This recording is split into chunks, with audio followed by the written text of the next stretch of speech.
Shalom, damai di hati, jumpa lagi dengan saya Pendeta Heni Momongan.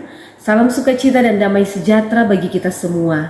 Saudaraku yang diberkati Tuhan, saat ini saya rindu lagi untuk berbagi kebenaran firman Tuhan lewat perenungan Gemim yang akan menjadi bahan perenungan pada tanggal 29 Mei sampai tanggal 4 Juni 2022. Tapi sebelum itu, mari kita satu dalam doa, kita berdoa. Ya Tuhan, kami bersyukur atas kasih dan anugerah-Mu di hidup kami. Di saat ini kami akan belajar dan merenungkan kebenaran firman-Mu. Tuntun dan bimbing kami untuk memahaminya, agar kami semakin bertumbuh dalam iman dan dalam kasih karunia-Mu. Dalam nama Yesus Kristus kami sambut firman-Mu. Amin. Bacaan yang akan kita renungkan terdapat dalam kitab Amsal pasal 17 ayat 1 sampai 17. Lebih baik sekerat roti yang kering disertai dengan ketentraman daripada makanan daging di rumah disertai dengan perbantahan. Budak yang berakal budi akan berkuasa atas anak yang membuat malu dan akan mendapat bagian warisan bersama-sama dengan saudara-saudara anak itu. Kui adalah untuk melebur perak dan perapian untuk melebur emas, tetapi Tuhanlah yang menguji hati. Orang yang berbuat jahat memperhatikan bibir jahat. Seorang pendusta memberi telinga kepada lidah yang mencelakakan. Siapa mengolok-olok orang miskin menghina penciptanya.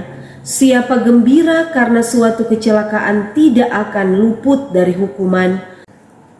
Mahkota orang-orang tua adalah anak cucu, dan kehormatan anak-anak ialah nenek moyang mereka. Orang bebal tidak layak mengucapkan kata-kata yang bagus, apalagi orang mulia mengucapkan kata-kata dusta. Hadiah suapan adalah seperti mestika di mata yang memberinya, kemana juga ia memalingkan muka, ia beruntung. Siapa menutupi pelanggaran mengejar kasih, tetapi siapa membangkit-bangkit perkara menceraikan sahabat yang karib. Suatu hardikan lebih masuk pada orang berpengertian daripada 100 pukulan pada orang bebal. Orang durhaka hanya mencari kejahatan, tetapi terhadap dia akan disuruh utusan yang kejam. Lebih baik berjumpa dengan beruang betina yang kehilangan anak daripada dengan orang bebal dengan kebodohannya. Siapa membalas kebaikan dengan kejahatan, kejahatan tidak akan menghindar dari rumahnya. Memulai pertengkaran adalah seperti membuka jalan air, jadi undurlah sebelum perbantahan mulai. Membenarkan orang fasik dan mempersalahkan orang benar, kedua-duanya adalah kekejian bagi Tuhan. Apakah gunanya uang di tangan orang bebal untuk membeli hikmat, sedang ia tidak berakal budi? Seorang sahabat menaruh kasih setiap waktu dan menjadi seorang saudara dalam kesukaran. Demikian jauh firman Tuhan. Saudaraku yang diberkati Tuhan, tema renungan kita, anak adalah mahkota. Nah saudara-saudara, untuk menjadi orang baik tentu tidak bisa tercipta dengan sendirinya. Menjadi orang baik membutuhkan pedoman, didikan, pengajaran, baik lewat perkataan yang disampaikan maupun lewat perilaku hidup seseorang yang dapat menjadi panutan. Anak adalah anugerah yang diberikan Tuhan bagi setiap keluarga, dan orang tua harus menjadi panutan, pengajar, pendidik, guru yang pertama dan utama bagi perkembangan anak. Karena dasar Kristiani itu pertama dari keluarga atau dari orang tua. Karena itu peran orang tua sangat menentukan untuk proses pengajaran bagi anak-anak yang dikasihi. Pengajaran adalah proses penyempurnaan individu yang harus terus berlangsung secara terus-menerus menuju ke arah yang lebih baik. Dengan mencermati perilaku anak-anak dewasa ini, pada satu pihak banyak anak berprestasi membanggakan orang tua, Namun di pihak lain ada juga anak-anak yang justru mengecewakan orang tua.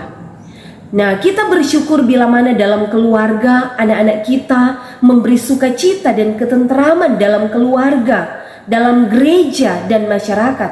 Akan tetapi sungguh menyedihkan, bahkan menyakitkan hati orang tua bila mana ada anak yang tidak lagi menghormati orang tua, tidak mau mendengar nasihat orang tua. Anak-anak yang suka membantah atau dalam bahasa Manado pangmanyau, tidak mau diatur, tidak mau ditegur, bahkan terjerumus dalam pergaulan yang buruk, apalagi di tengah-tengah pergaulan yang terlibat dalam penyalahgunaan narkotika, zat adiktif, pergaulan bebas, dan lebih parah lagi melakukan tindakan pidana, kriminalitas, perkelahian, pencurian, tawuran antar kampung, antar geng, dan sebagainya.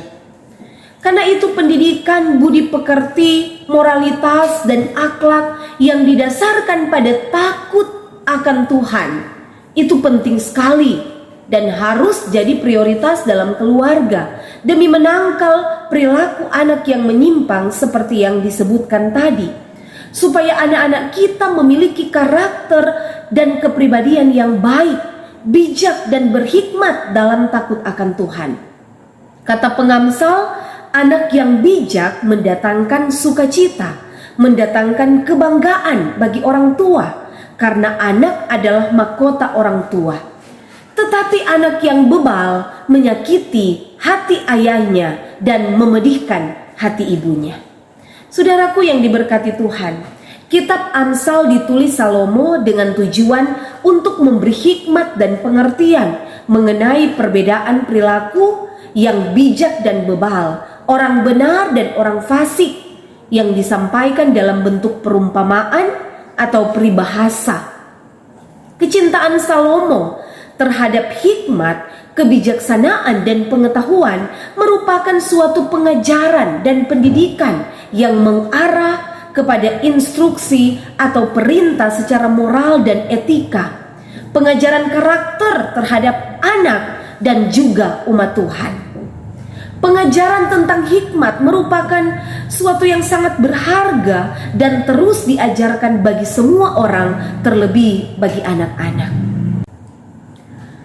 Khusus bacaan kita pada pasal 17 ayat 1-17, pengamsal menyoroti gambaran kehidupan, yaitu tentang keluarga dan gambaran orang yang jahat dan orang yang bebal. Mengenai keluarga, pengamsal mengajarkan bahwa ketenteraman di dalam keluarga jauh lebih penting dibandingkan dengan kecukupan harta tetapi penuh dengan perbantahan. Sederhana namun tentram lebih baik daripada penuh kelimpahan namun selalu berselisih. Kalau dalam keluarga ada kasih, terlebih lagi menghadirkan kasih Kristus, hidup damai, baku-baku baik, baku-baku sayang antara suami istri, orang tua dan anak-anak, kakak beradik, saudara bersaudara, baku-baku bantu, ada keharmonisan dalam keluarga. Itulah kebahagiaan yang sesungguhnya, yang memberikan kenyamanan dan cinta. Pengamsal katakan, sekalipun hanya sekerat roti, sekerat di sini artinya pecahan atau roti yang sudah dibagi-bagi, tetapi orang yang memakannya akan puas, akan kenyang, karena ada damai dan sukacita di hati. Sama artinya dengan pasal 15 ayat 17, di situ dikatakan lebih baik sepiring sayur dengan kasih. Biar cuma makan sayur dengan nasi, dabu-dabu, tapi menikmati bersama dengan anggota keluarga dengan rasa syukur kepada Tuhan, makanan sederhana akan terasa lezat.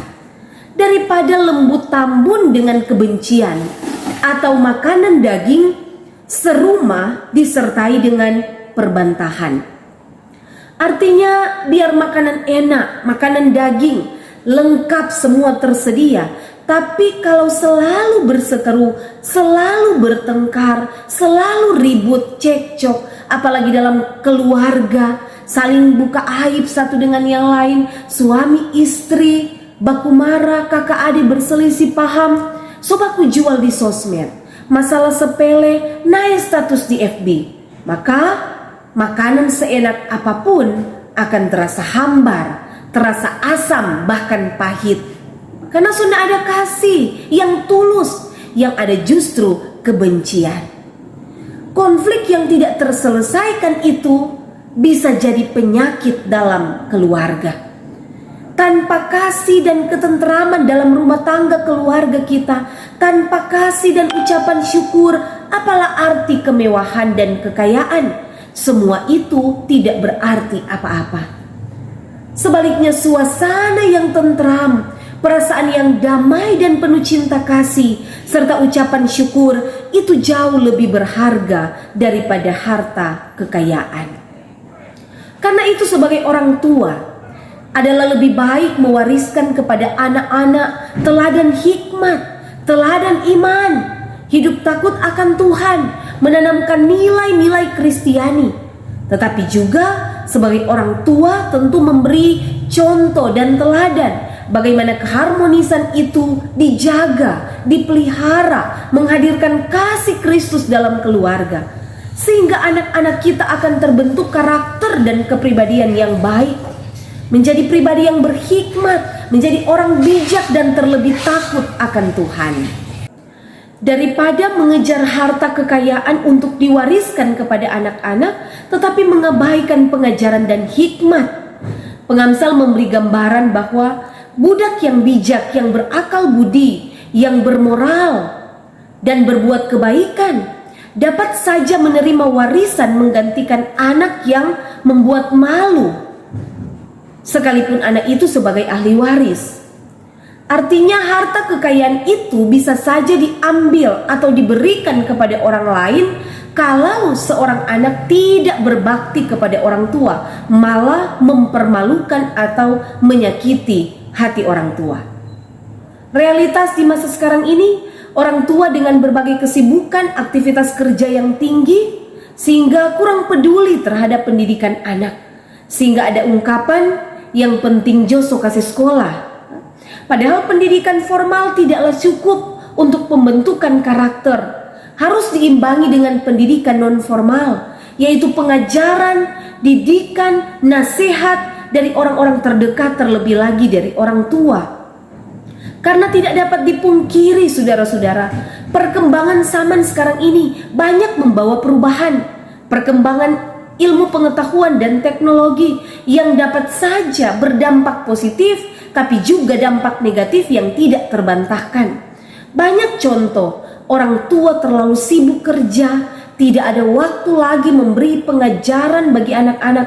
Akibatnya anak jatuh dalam pergaulan yang buruk, menjadi orang bebal dan tidak takut melakukan tindakan kejahatan. Mengenai orang jahat, pengamsal memaparkan bahwa cenderung melakukan segala hal yang jahat, tidak takut berdusta, telinga dan lidah dipakai untuk mencelakakan, suka menghina, mengucapkan hal-hal yang buruk, menerima suap dan berbuat curang, sulit ditegur, seperti orang bebal, bahkan melakukan hal-hal yang bodoh, menjadi durhaka karena segala kejahatan dan hal-hal yang keji di hadapan Tuhan. Pengamsal mengingatkan bahwa akan ada balasan bagi mereka yang berbuat jahat, apalagi seperti peribahasa air susu dibalas dengan air tuba, kebaikan dibalas dengan kejahatan di ayat 13. Kejahatan tidak akan menghindar dari rumahnya. Orang yang suka bertengkar seperti membuka jalan air, lebih baik undur sebelum perbantahan dimulai. Sebanyak apapun harta di tangan orang bebal, tidak dapat membeli hikmat karena ia tidak berakal budi. Pengamsal juga memberi gambaran bagaimana membangun hubungan yang baik dengan orang lain. Siapa menutupi pelanggaran mengejar kasih, tetapi siapa membangkit-bangkit perkara menceraikan sahabat yang karib. Baik di tengah keluarga maupun dalam hubungan dengan sesama, kejarlah kasih dan jadilah sahabat yang menaruh kasih setiap waktu dan menjadi seorang saudara dalam kesukaran. Namun di atas semua itu, pengamsal menegaskan bahwa pada akhirnya Tuhanlah yang menguji hati di ayat 3. Artinya segala perbuatan kita akan diuji dan dievaluasi oleh Tuhan sendiri. Akan tiba waktunya di mana kita akan mempertanggungjawabkan segala sesuatu yang kita lakukan selama kita hidup. Entah kita memilih hidup sebagai orang baik yang berhikmat atau memilih jadi orang yang jahat atau orang bebal. Saudara-saudaraku yang diberkati Tuhan, apa yang dapat kita maknai lewat pengajaran pengamsal ini? Yang pertama, harta yang paling berharga adalah keluarga. Keluarga adalah kekayaan yang tak ternilai, sebab keluarga merupakan tempat segala kasih sayang dan cinta. Suami dan istri, orang tua dan anak-anak, kakak beradik, keluarga, saudara bersaudara, saling berkomunikasi, menciptakan sebuah ikatan batin yang tidak dapat dipisahkan. Sehingga apapun tantangan, kesulitan, masalah, ataupun ada konflik, kalau ada saling pengertian, saling memahami, terlebih melibatkan Tuhan dalam hidup keluarga, semua dapat dihadapi bersama. Setiap anggota keluarga memiliki peranan dan kedudukan yang penting dalam menjaga nama baik keluarga. Dan kebahagiaan keluarga tidaklah diukur oleh seberapa banyak materi, harta dan kekayaan yang dimiliki atau keberhasilan yang diraih dan kesuksesan yang dicapai. Tetapi kebahagiaan dalam keluarga adalah seberapa sering kita memberikan cinta dan kasih sayang yang tulus, menghadirkan kedamaian dan ketenteraman, baku-baku baik, baku-baku sayang, saling melengkapi, saling melayani, dan saling mendoakan satu dengan yang lain. Istri mendoakan suami, suami mendoakan istri, orang tua mendoakan anak-anak, dan sebaliknya anak-anak tidak lupa mendoakan orang tua. Keluarga yang selalu mengucap syukur baik dalam kelimpahan dan kekurangan, dalam gumul dan sukacita. Ada waktu untuk berdoa, beribadah bersama, menjadi keluarga yang bahagia dan harmonis, penuh kasih mesra. Di mana ada kerukunan dan kedamaian, di sanalah Tuhan memerintahkan berkat atas rumah tangga yang takut akan Tuhan. Hal yang kedua, saudara-saudara, mahkota orang tua adalah anak cucu, dan kehormatan anak-anak ialah nenek moyang mereka. Baik anak-anak maupun orang tua memiliki peran penting dalam menjaga nama baik keluarga. Sebagai anak-anak, jadilah pribadi yang bijak, yang mau menerima teguran, pengajaran, didikan, nasihat, dan kejarlah hikmat dalam takut akan Tuhan. Jangan jadi orang bebal yang tidak berpengertian. Jangan gampang terpengaruh atau terjerumus dalam arus duniawi, pergaulan yang tidak terkendali, tidak terkontrol. Bijaklah dalam menentukan sikap. Jangan mudah terjebak pada tindakan-tindakan yang jahat dan yang menyimpang, yang hanya akan membuat masa depan suram. Tetapi jadilah anak yang menghormati orang tua. Jangan sebaliknya, menjadi anak durhaka yang hidup dalam kejahatan di ayat 11. Jadilah mahkota bagi orang tua, jadilah kebanggaan lewat keberhasilan yang diraih, dan sikap hidup yang baik karena hidup takut akan Tuhan. Jadilah anak yang bijak yang mendatangkan sukacita dan berkat bagi orang tua, keluarga, terlebih untuk kemuliaan nama Tuhan. Sebagai orang tua, janganlah kita mengabaikan tanggung jawab dalam hal mendidik, mengajar, menasihati, menegur manakala ada yang keliru. Apalagi kalau anak-anak kita sudah salah jalan. Sebagai orang tua, jangan kita bermasa bodoh, berdiam saja, atau membiarkan anak-anak kita masuk ke dalam jurang dosa. Pendidikan itu harus terus berlangsung. Long life education, artinya pengajaran harus berlangsung seumur hidup secara terus-menerus dan berkesinambungan tanpa batas. Belajar dan mengajar itulah kehidupan. Amsal 29 ayat 17 berkata, "Didiklah anakmu, maka ia akan memberikan ketenteraman kepadamu dan mendatangkan sukacita kepadamu." Ada saat di mana orang tua mendidik dengan kasih sayang, tapi ada saat juga mendidik dengan tegas, tapi bukan dengan kekerasan. Pasal 29 ayat 15 juga dikatakan, tongkat dan teguran mendatangkan hikmat, tetapi anak yang dibiarkan mempermalukan ibunya. Sedikit berbagi pengalaman, kalau di keluarga kami, orang tua mendidik kami anak-anak dengan tegas dan disiplin. Papa saya tidak banyak bicara, tapi kalau kami anak-anak melakukan kesalahan, sedikit kata tapi tegurannya pedas dalam tanda kutip. Artinya tegurannya keras, menusuk, kadang menyakitkan. Tapi setelah kami semakin dewasa, kami kakak beradik sadar bahwa didikan yang keras dan tegas itu membawa kebaikan bagi kami, menjadikan kami pribadi yang lebih kuat, tidak mudah menyerah terhadap situasi sesulit apapun ketika kami berada jauh dengan orang tua, karena kami juga belajar hidup dari kesusahan orang tua, di mana tidak semua keinginan kami orang tua berikan, tapi soal kebutuhan pendidikan, biaya sekolah, kebutuhan sekolah, seperti buku-buku atau perlengkapan sekolah lainnya, seberapapun mahalnya, orang tua kami selalu berusaha dengan kerja keras banting tulang dan tidak pernah berkata tidak untuk kebutuhan sekolah. Karena itu saya sangat bersyukur kepada Tuhan memiliki orang tua yang begitu besar pengorbanan mereka untuk masa depan kami anak-anak. Bahkan dari oma dan opa, orang tua kami, mama dan papa selalu mengingatkan untuk jangan malas pergi ibadah, harus beribadah. Dapat marah kalau tidak pergi ibadah. Berdoa pagi dan malam. Dan dalam doa orang tua kami menyebut semua anggota keluarga. Itulah warisan iman dari orang tua saya. Jadi pendidikan formal dan non formal itu sangat penting diberikan bagi anak-anak kita. Sebagai orang tua, sesibuk apapun aktivitas, tanggung jawab, dan kerja kita harus meluangkan waktu untuk berkomunikasi dengan anak-anak kita. Jangan karena sibuk kerja, kurang kasih biar tuh anak-anak pak asisten rumah tangga. Orang harus berkomunikasi, menciptakan suasana yang harmonis. Family time, waktu bersama keluarga itu penting, sehingga antara suami istri dan anak-anak dapat terbuka ketika ada hal-hal yang dihadapi di luar rumah, supaya semua anggota keluarga terlebih anak-anak akan merasa mendapat perhatian dari orang tua.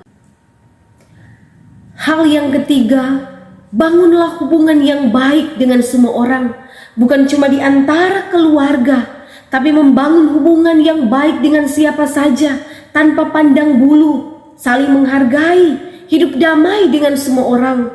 Hindarilah pertengkaran dan perbantahan, jangan merancang kejahatan terhadap orang lain, karena kejahatan itu justru akan menimpa bagi yang merancangkannya. Jangan suka menceritakan kekurangan orang, menjatuhkan orang, dan mencelakakan orang lain dan diri sendiri. Belajarlah untuk mengoreksi dan berintrospeksi diri. Kita harus sadar bahwa kita tidak ada yang sempurna. Kita juga punya kekurangan dan kelemahan. Jangan suka berdusta, karena walaupun orang bisa menutupinya di hadapan orang, tapi tidak bisa di hadapan Tuhan. Pengamsal juga katakan jangan menghina, karena itu berarti menghina Tuhan sebagai pencipta. Tetapi marilah kita bersahabat dengan semua orang, menaruh kasih setiap waktu, dan menjadi seorang saudara dalam kesukaran. Jadilah pribadi yang bijak, yang berhikmat, yang hidup takut akan Tuhan dalam segala perbuatan baik, dapat menjadi teladan bagi anak-anak dan bagi semua orang. Amsal 14 ayat 26 sampai 27a berkata, dalam takut akan Tuhan ada ketenteraman yang besar, bahkan ada perlindungan bagi anak-anaknya. Takut akan Tuhan adalah sumber kehidupan. Tuhan Yesus memberkati kita semua. Amin.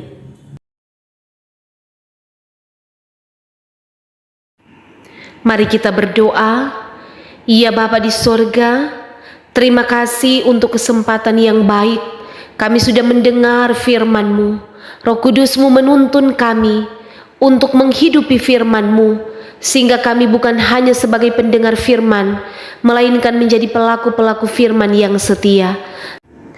Sebagai anak-anak, anugerahkanlah kesadaran bagi kami untuk terus menghargai orang tua dan menerima setiap teguran, nasihat, dan didikan pengajaran untuk kebaikan dan masa depan kami.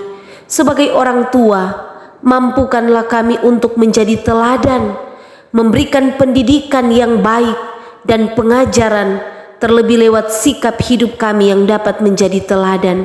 Dalam kehidupan keluarga, biarlah kami tetap menjaga keharmonisan, menghadirkan kasih Kristus dalam rumah tangga keluarga kami, dan biarlah kami akan selalu membangun hubungan yang baik dengan semua orang.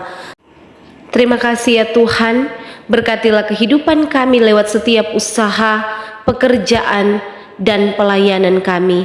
Ini doa dan ungkapan syukur yang kami persembahkan kepadamu dalam nama Yesus Kristus. Amin.